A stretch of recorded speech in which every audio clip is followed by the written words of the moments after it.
Hey, it's Abby from the Clay Kiosk. If you've ever wanted to be able to boop the snoot of your very own clay snake, today's the day.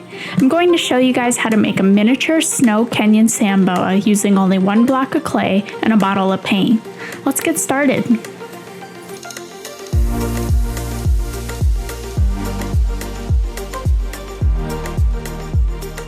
I decided to base my first snake tutorial on Kenyan sand boas because although they're simple, there's an unlimited number of color combinations and patterns you can choose from. I went with the snow Kenyan sand boa because they're fair in complexion, which matches one of my favorite colors by Fimo Polymer clay, Sahara. You only need about half a block to make a decent sized snake, say 3 or so inches long. Another endearing thing about sand boas is how chubby their bodies are. So when you're rolling out your clay, make sure the middle is your widest portion. When you create the tail, leave this fairly fat too. Rolling out your clay snake may seem like the easiest step, but if you're not satisfied with the proportions right from the start, you won't be completely happy with the end result. So spend some time positioning the body until you're truly happy with it. I've been making clay snakes for a few years now, and the number one asked question is, how do I get my clay snakes' heads to stop drooping in the oven?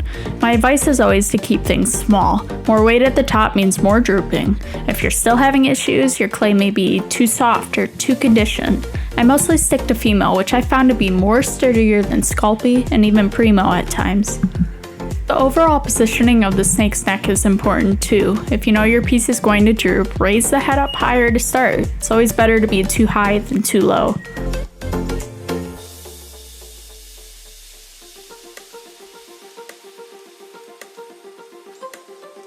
I always take a planned approach to my work. I do everything to protect the head's position, and I mark the areas where the mouth and the eyes go before I make actual indents. Doing the prep work makes it so much easier to add detail later.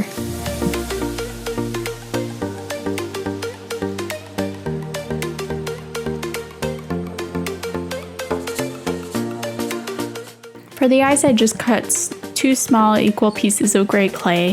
If you're going for a realistic look, you want to keep it small, but if you want a more animated, cute look, you might go with some bigger eyes. If you don't have gray clay, you can use the same color that you use for the body of the snake, because you can always paint over it later.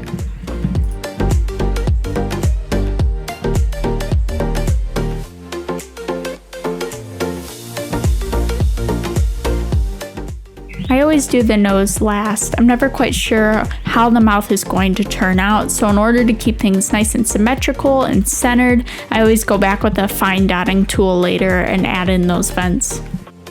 And then before baking, I always take the time to clean off my clay. Even if I know I'm going to paint over things, it's just reassuring to have that dust removed. So I take a couple Q-tips and some rubbing alcohol. I wipe down the clay, I get rid of the bumps, and I tidy up my details and make sure that I'm satisfied with everything before I bake it, because you can change things when the clay is raw, but you can't after it comes out of the oven.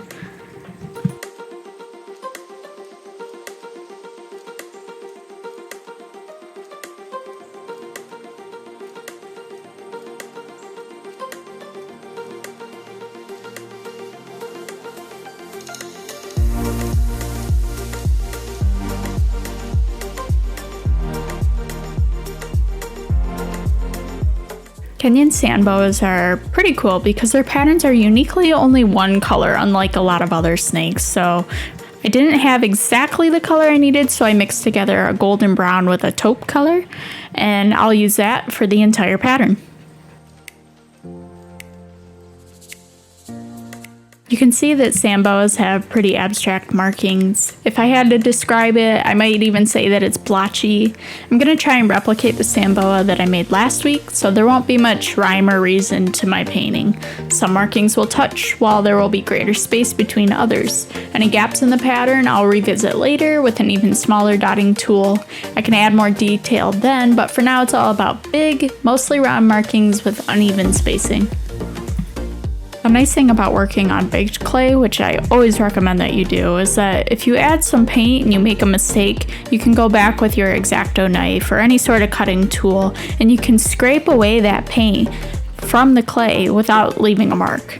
That always makes me feel more confident in my work when I'm dealing with really complex snake patterns and I feel like I've messed up. I can actually go back and use that knife and correct things without there being too much damage.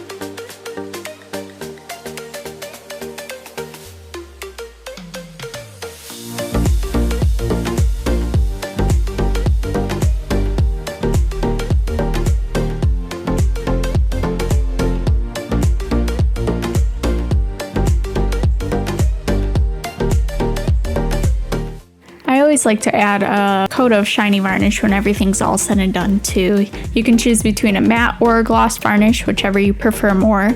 The key here is with your brush, just add a thick coat, but make sure that it's even too, so that it dries best and you don't have any splotches of varnish that stick out when you're done.